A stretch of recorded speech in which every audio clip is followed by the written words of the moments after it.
Okay. All right, let's see what we have here. Oh, yeah. Oh, Shirley is here. Okay.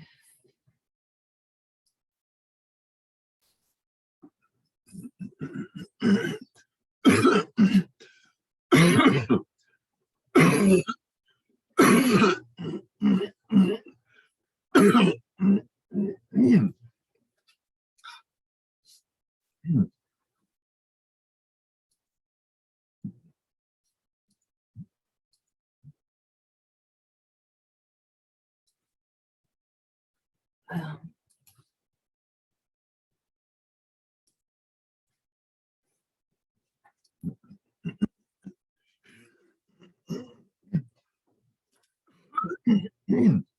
all right, I'm gonna get rid of this.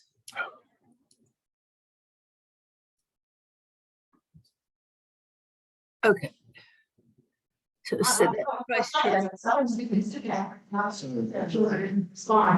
Why was it be on? I'm trying to make sure that you're all. And I'm coming just to the meeting. Well, sure.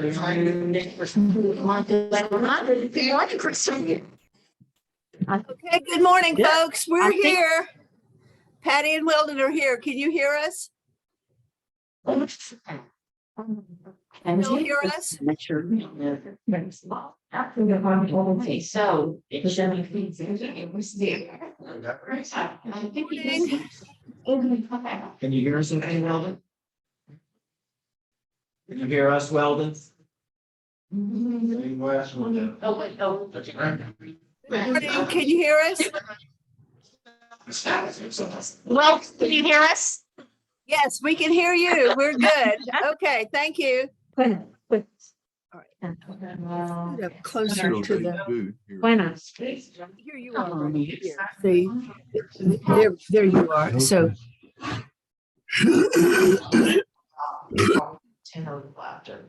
Okay.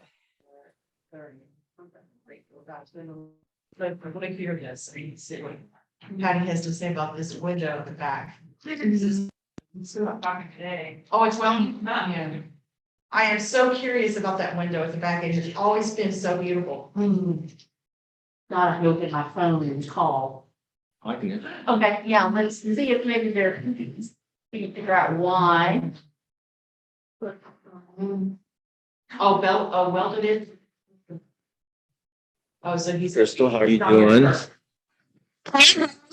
Watch. Do you have your watch? I'm guessing they can't. I have yeah, just don't worry about it. I've got my phone. Well, time passed it out. I want to look at it I've got my phone. and know what. Okay. Let us know when you want us to begin. Sorry, the more things you add, the more that can go wrong. That's very, very true. Fun, you know. The vote on care. Let's see, Weldon, can you hear me? Weldon, can you hear me? Yes, yes. Can you hear us? Can you Okay. hear me? There's that's the one dead on top. Hey, Weldon, can you look and see if you're on mute? Sorry, what? Mute. Am I on mute? Uh-oh,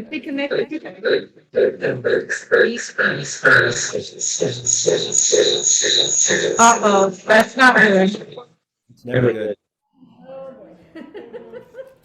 Okay. Oh, greetings. Can you hear us? I can hear you now, Patty. Good. Okay. Can you hear me? Yes. Yes, now we can. There you go. Okay. Oh, I thought Dave was going to be on too. Okay, now I have a computer. I'm gonna put myself. Okay, I'm on mute. And it's. Donut. Oh, it's that noise. Look, I've got the stopwatch on. I'm gonna climb. Exactly. Put the stopwatch, okay? Just want to see. It's 9:36. No. Go run out of time. I'll watch the time. Yeah. There's the Zoom.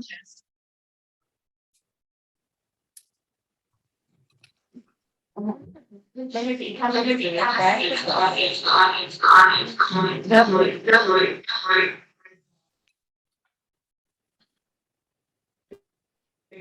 forgot space. Space. Sure. Could be. Couldn't they hear? Can you hear me, Weldon? Yes, Okay, good. There. you can hear me okay, right? We can look from computer audience, and so it just turns off the speakers and the microphone was.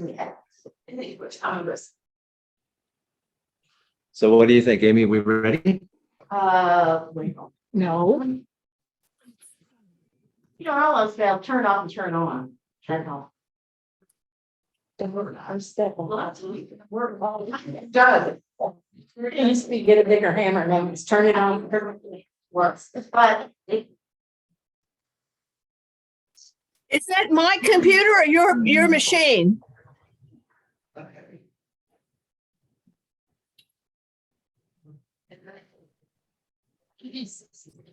okay, say something. Okay, here I am. We've got crazy problems with the machine here. Is that you or me? Can you hear us, Patty and Weldon? Yeah, Yes. we can hear you fine. But can't we? Yeah, we can't hear you. We can't hear you, Patty and Weldon. And it muted. Okay, are you seeing the screen? Because I had, I was muted. I finally, they kept telling me you're muted. I mean, unmute yourself. So I tried to do that by pressing my keyboard stroke with Alt A. And then you've got to tab to verify. Huh. How weird. Yeah, they told me I had to tab. Wow. My tab key to get to got it. It's not coming to me. Yeah, sometimes you get that notice about, and you have to do a got it button or something, yeah. That's what, yeah. Does that have to go through? So Crystal, you're saying you pushed the Alt A, but then you still had. No, because I just use my iPhone. I don't even use my computer. I use my iPhone when I have to Zoom. It's a lot simpler. At times, yes, it is. Yeah. Patty, can you hear me? yes, I can hear you fine. Our picture is messed up. What are y'all seeing on your side? We see you with a blurry background. Maybe if I put the microphone. Are you not seeing? Okay, I'm screen sharing the PowerPoint slides. Are you seeing that? Yeah, but we're still trying to figure out we're still trying to get you through the speaker. Through the. You can't hear us? No slides is what. Oh yeah, there's no slides. I'm sorry, y'all. My computer is acting really strange right now. No, but we need it coming out somewhere, and I'm trying to figure out why. Like I said, it was fine on Friday. Oh, I can't help you. You mean on your side? It's mute. Set your speaker output from the computer to the TV. Yeah, but I've never seen this. It's got a /Samsung, and that's what we need. That would bring it through the system, and it's got a /. So I've never seen that before. What we're gonna do. You can see. Oh, I can't do that. That's right. You wanna just use my computer and see if it will be there? No, because I'm. I don't know anything about this sort of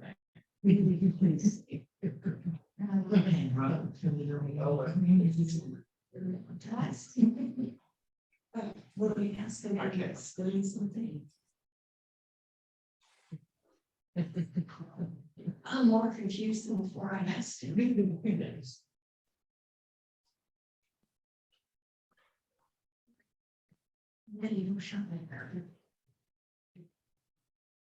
Not news. Everybody a problem.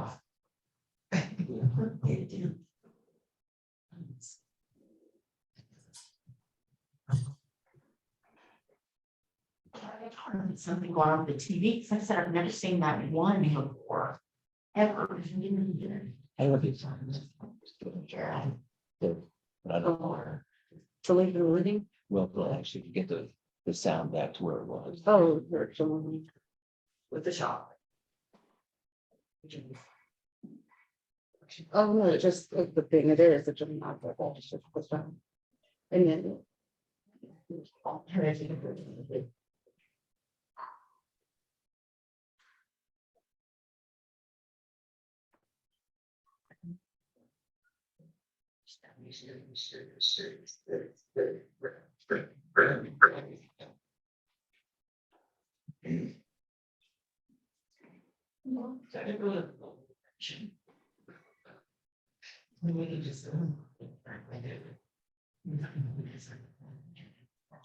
I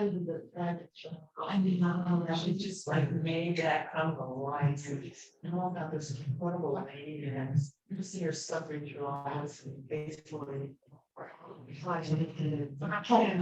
a lot of back in.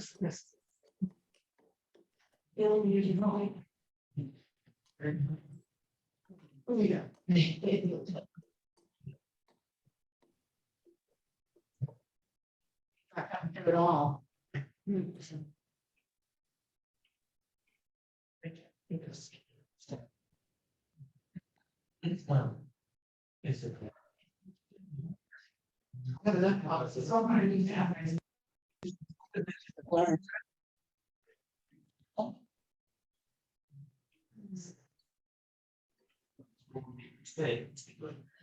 Okay, I'm sorry, folks. Can you hear me now? We can hear you. We heard you. Okay, Just a little. I'm sorry, my machine just crashed again. It was working fine this morning. I had it all set up. So I'm gonna let Weldon do his thing on my phone. That's what I've got here, okay? Here is Weldon. And we're not gonna have PowerPoint. It was really good PowerPoint that we had. Paul during our search committee meeting, she was in a rowboat this morning.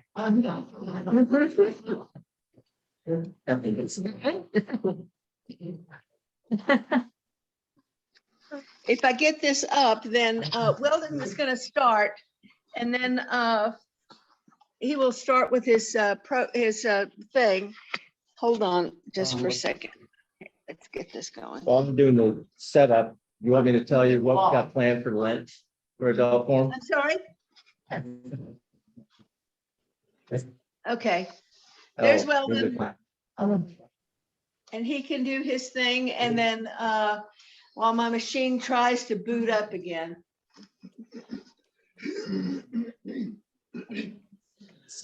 Cast to TV. Not right now.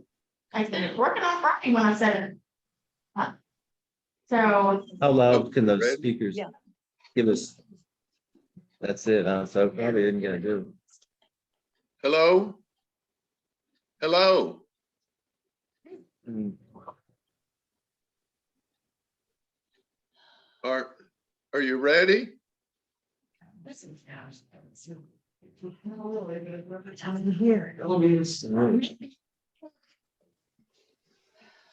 or maybe, and you've got one too, maybe we put one down there and then one up here.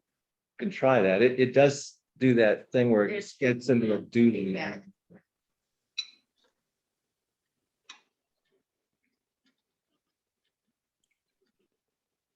And had a gloss on why it's not coming through. It was like the TV speakers.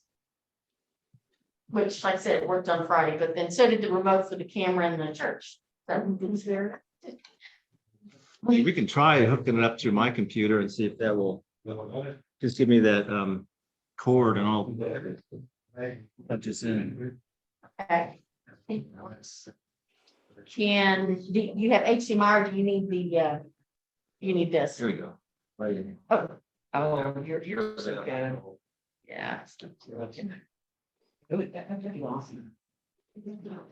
So scared. He was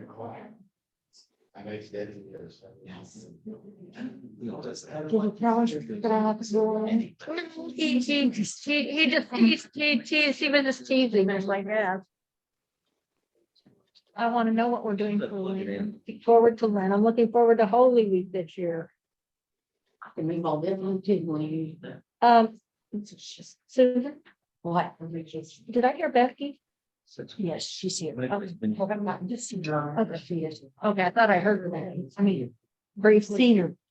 I thought I heard her voice, but I wasn't, it's so quick. I wasn't sure. She is.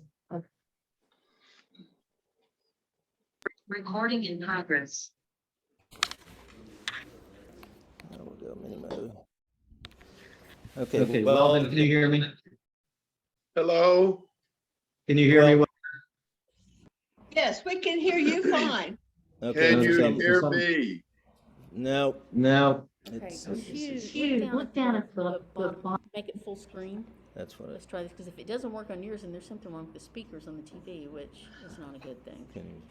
let's see. Okay, what do we- I don't know,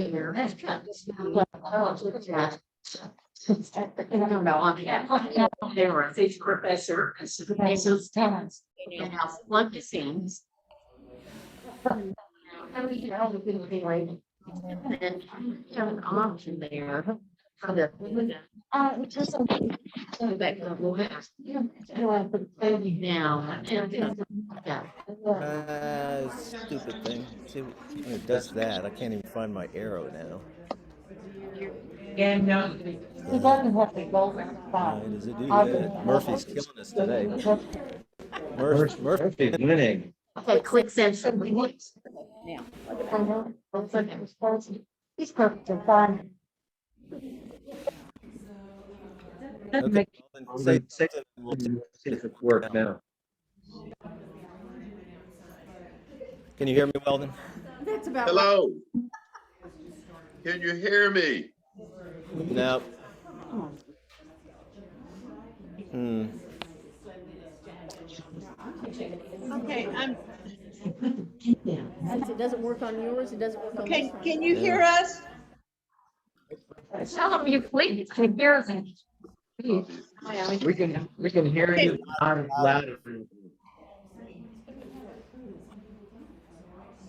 Small.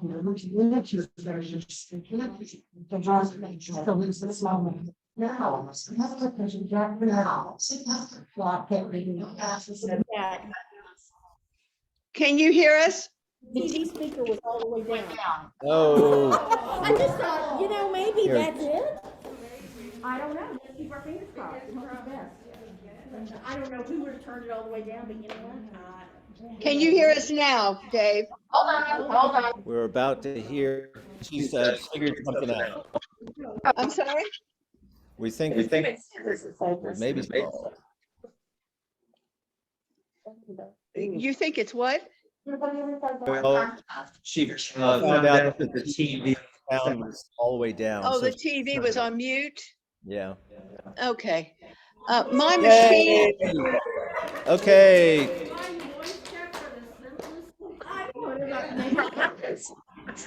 okay, I'm gonna turn mine off. Note to self next time. okay, my machine has crashed. Okay, here's Weldon. Okay, are y'all- Okay. can we begin? And what? Yes. Yes. So let me have a short prayer first. And this is the prayer for the parish. The Lord be with you. And also with you. Almighty and ever living God, ruler of all things in heaven and earth, hear our prayers for this parish family. Strengthen the faithful, arouse the careless, and restore the penitent. Grant us all things necessary for our common life, and bring us all to be of one heart and mind within your holy church through Jesus Christ our Lord. Amen. Amen. Okay, well then, it's all Okay. yours. Can you hear me okay? Yes. Okay. Sorry about the illustrations. You just have to go in the church sometime and look in that last window on the north side of the nave, and the St. Luke window it's called. So we'll just do without those. I'm quite uncomfortable doing this way. I'm accustomed to being there in person and looking in the eyes and the faces of my students to get their expressions. Of course, I can see you, but not up close, and doing little things like looking out and seeing how many of my students have already gone to sleep before I finish calling roll. But either way, I'll do the best I can. St. Luke, we call him. What books of the Bible did he write? 2 of them. Can you name them? Acts. Did someone say Acts? Yes. Yes. And the other one, of course, the Gospel according to Luke, right? Okay, those 2 books. This is a fascinating person from a biblical viewpoint. That is Luke. He was a Gentile, not a Jew. He was an evangelist. He was a gospel writer, one of the 4 gospels, but he was not an apostle. Nowhere in Matthew, Mark, Luke, and John is Luke mentioned by name. He was a scholar. He did serious research and he wrote beautifully. The scholars tell us that it's one of the most beautifully written books in the Bible.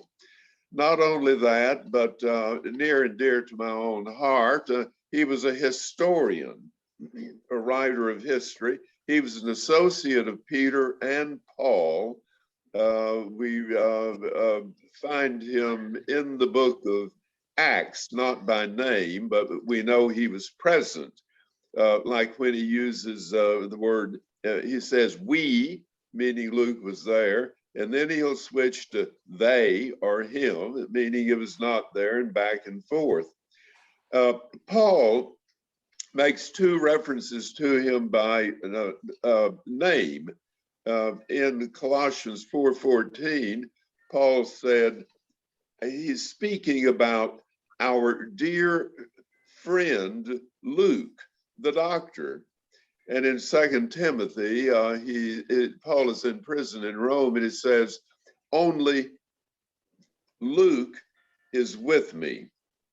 So, but we're quite sure from internal evidence in the Bible and from tradition, ancient church history, we're quite sure this is the same person we're talking about here.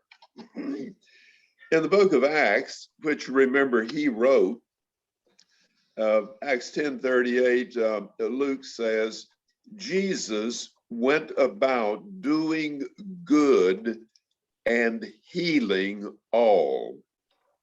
Now there's a statement that could really be developed, and it's just a marvelous statement. Jesus went about doing good and healing all. And then down toward the end of the book of Acts, remember Paul and Luke and a bunch of them were on a ship and they got wrecked on Malta Island. And while Paul was gathering up some firewood to build a fire, a snake attached himself to Paul's hand, and Paul just shook it off when everybody else was expecting him to die. Well, this must have been quite a scene there, if you can imagine yourself witnessing that. But the upshot of it was that Luke says the people on the island of Malta who had diseases came and were cured. That's another one of those statements that is just profound. The people who had something wrong with them came and they were healed. So you see the importance of Luke and the medical profession and the healing. medical practice. We don't have time for a history of medicine, but somewhere way back there, some primitive people discovered the use of herbs in treating various diseases and problems. And of course, we had medicine men and shaman and all those people like that who practiced their arts. Running through about maybe 4,000 years of medical history. In the year, about the year 400 AD, we come to Hippocrates, sometimes called the father of medicine. He simply said that medicine, the healing art, should be a science with exacting standards. About 400 years later, we came to Luke, we're talking about here. Now then, let's jump about 2,000 years and we come to the 19th century. Of course, there were hundreds and just incredible developments in medicine. But in the middle and late 19th century, the late 1800s, great strides were made. Things like the use of anesthesia, the germ theory, and medical care, nursing, and so forth. And since we're in the late 19th century now, we jump all the way to Temple, Texas. That's where we are. And this is where we're going to focus from now on. In 1881, the Santa Fe Railway, building from Galveston, was going north toward Fort Worth and Indian Territory in Kansas, going west toward Santa Fe and New Mexico. And Temple was established in 1881. It was a railroad town. The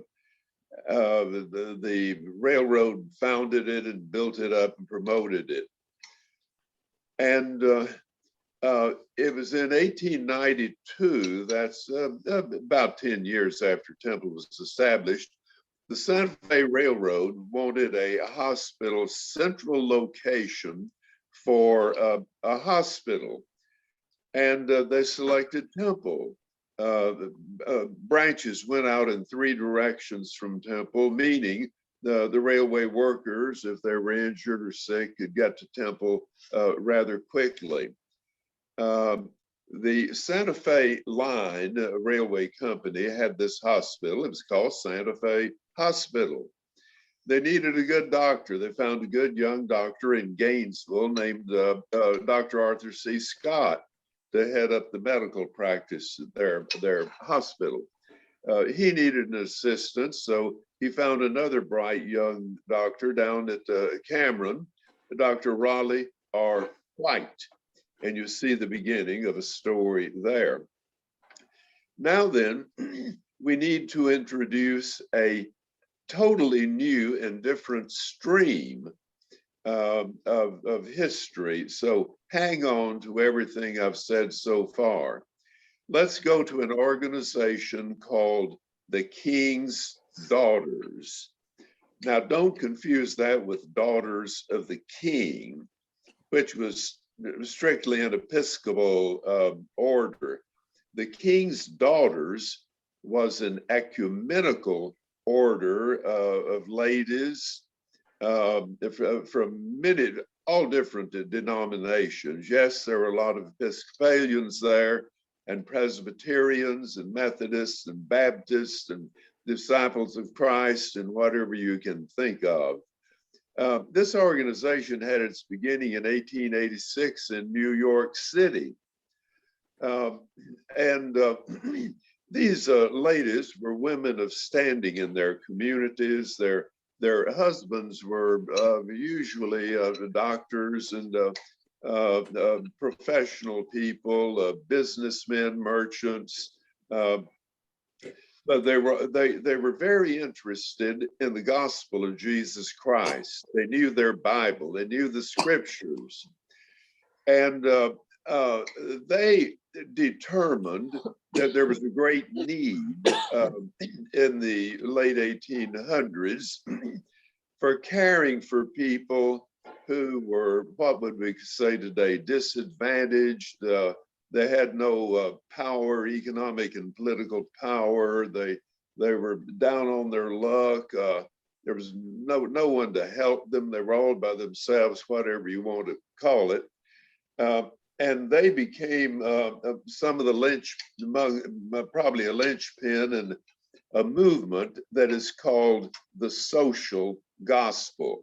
Now, sometimes social gospel has got a bad name, a reputation in some religious circles, but they simply believed they could literally take the teachings of Jesus and apply them to society. The social gospel, the good news of Jesus in the lives of people. I mean, they heard the Beatitudes, blessed are the poor, blessed are the meek, the hungry, and so forth. Jesus' inaugural address.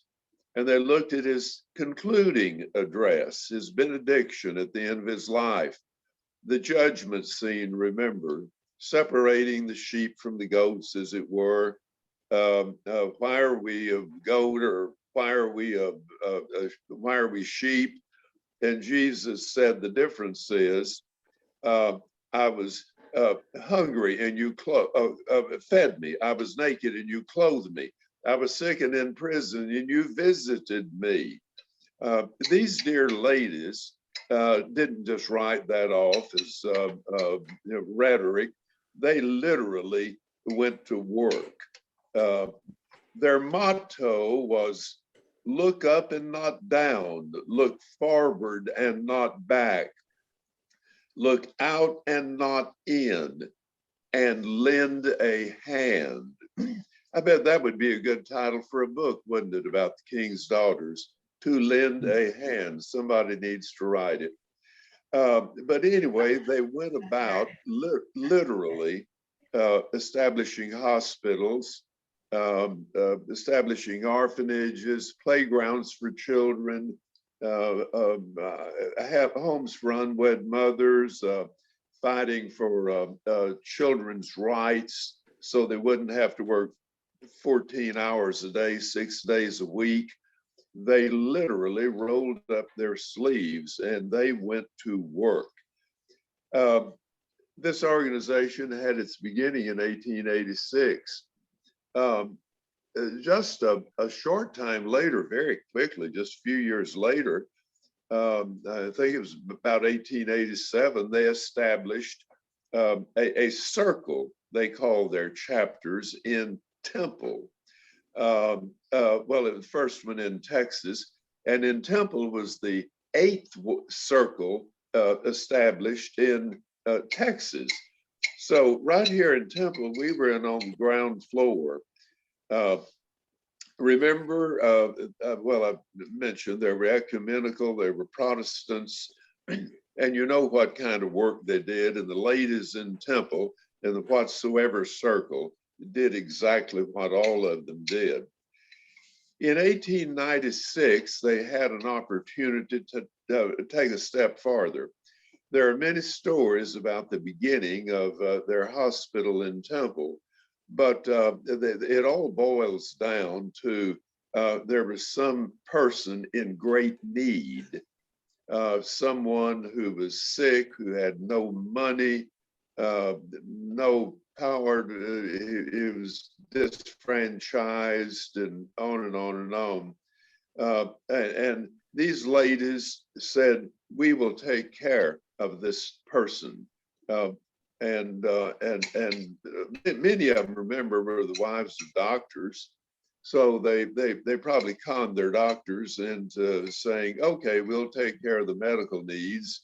And the dear ladies, the king's daughters, said, we will go in there, we'll rent a room and we'll bring this sick person in and we will literally take care of him, be his nurse and take care of whatever his needs are besides what the doctor did. This, to begin with, was a charity hospital. It was just to take care of people like that. Well, it came to be known as King's Daughters Hospital. And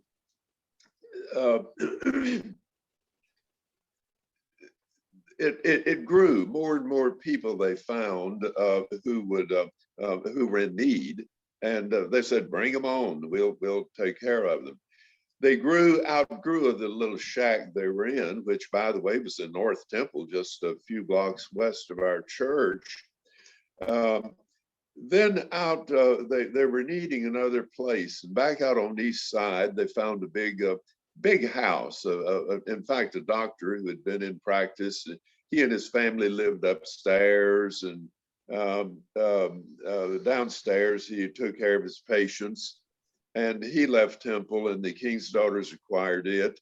And then it grew so much they had to start making additions to it, like in 1900, in 1905.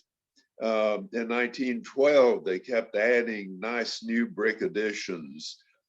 These additions were designed by an Austin architect named A.O. Watson. A.O. Watson was in Temple in 1905 designing something else. Do you remember what it was? Christ Church. He was right here in Temple, well-known architect. He was designing our church building that we're still in, as well as additions to King's Daughters Hospital. This hospital moved to the Loop, South Temple, in 1974. And of course, it was acquired then by Scott and White. It's now the Children's Hospital, not the clinic, but the hospital, a beautiful building. Now then, with all of that background in mind, let's jump right straight to Dr. John Samuel Mckelvey. Fascinating person, born in 1870, out around Crockett, somewhere over there. When he was 14, in 1884, his father, a prosperous businessman, moved to Temple. Little J.S. Mckelvey went to Temple High School. He went to the University of Texas. Then he went off to medical school in Philadelphia. There, after finishing medical school, he stayed in Philadelphia a while and worked among the poor. Keep that in mind too, as we move on. He came home to Temple and established a practice in Heidenhammer. Yes, about 6-7 miles down the railroad track. Why, I don't know, but there he was. After about a year there, he decided to study surgery in Germany. He went to Dresden and Berlin and so forth and studied medicine there, especially surgery. The Germans probably had the reputation, I guess, of being the finest surgeons in the world then. After more than a year there studying, he came back home to Temple. And for some reason, instead of going back to Heidenhammer, he chose the bright lights of the big city of Temple, and he set up a practice here in 1897. Now then, let's hear a statement written by a historian who was wrote a history of King's Daughters Hospital and described Dr. Mckelvey in this way. No other physician would be identified more with King's Daughters Hospital throughout the next 6 decades than Dr. Mckelvey. That pretty well sums it up and says it all. This was Mr. King's Daughters Hospital. Now, he was not the only one. I mean, others practiced there. Dr. White practiced there, offered his services. Dr. White, we hear about them, but there was a multitude of doctors here in Temple. There were about the same number of doctors and lawyers and saloons in Temple in this period. The family was involved not only in the Mckelvey family was involved in many business practices and activities. Dr. Mckelvey had a finger in everything. He was on the Chamber of Commerce. He was one of the leading promoters of business activity, and on and on and on. Especially, he was interested in education. He was one of the founders of Temple Junior College. He was on the school board of the Temple Public Schools and the Temple Junior College District. This was a man who was involved in everything. He was a member of First Presbyterian Church in Temple. However, his wife was an Episcopalian, member of Christ Church. For some reason, and there are many questions that you might ask, I don't have answers to, like, why did he go to Germany to study surgery, and why did he do this? But late in life, he joined Christ Church. And so he spent the rest of his life as a member of Christ Church. He died in 1964. There's one little line that refers to him in the history of Christ Church. It just refers to him as a former member of Christ Church. After his death, his widow, Mary Mckelvey, and his son, John Jr. Mckelvey, is more often referred to as Jack Mckelvey. Jack Mckelvey and his wife, whose name was Dale Mckelvey, Jack and Dale Mckelvey,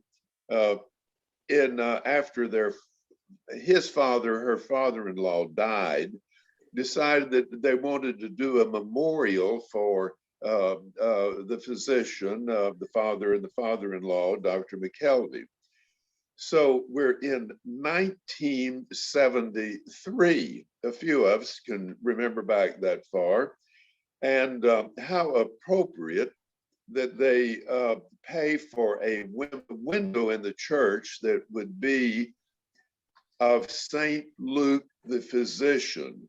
Does it all come together now? Luke the physician and everything you know about him, Dr. Mckelvey, his devotion to the practice of healing, and all of this comes together in that beautiful window that was given in memory of his father, Dr. Mckelvey. Be sure to look at the bottom part of the window. And above is a figure of St. Luke.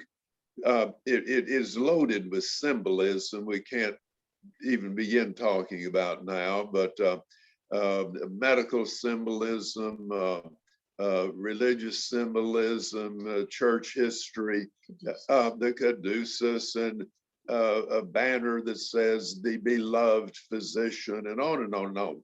Go stand there and study that window for a while. Do your homework. That's your homework. I have a beautiful picture of it here, but we can't see it.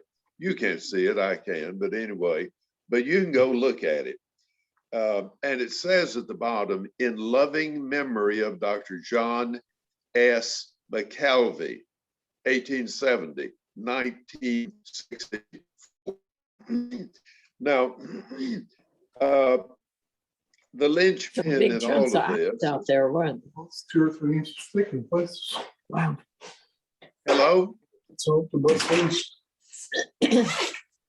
Are you And the hearing sun me? doesn't get back here hardly at all, except on this corner. No, but right now it's nice. and fast. Line and talking. I hear someone talking in the background. Keep opening it up every- Not sure who is talking right now, but if you can mute yourself so we can hear Weldon. Thanks. Sprinklers out there, it's slippery as hell. Anybody got any Well, ideas? I'll move on. Maybe hope whoever it is listening, and will silence whatever they're making their noise over. Anyway, the linchpin in all of this thing, it seems to me, was Mrs. Jack McKelvey, Dale McKelvey.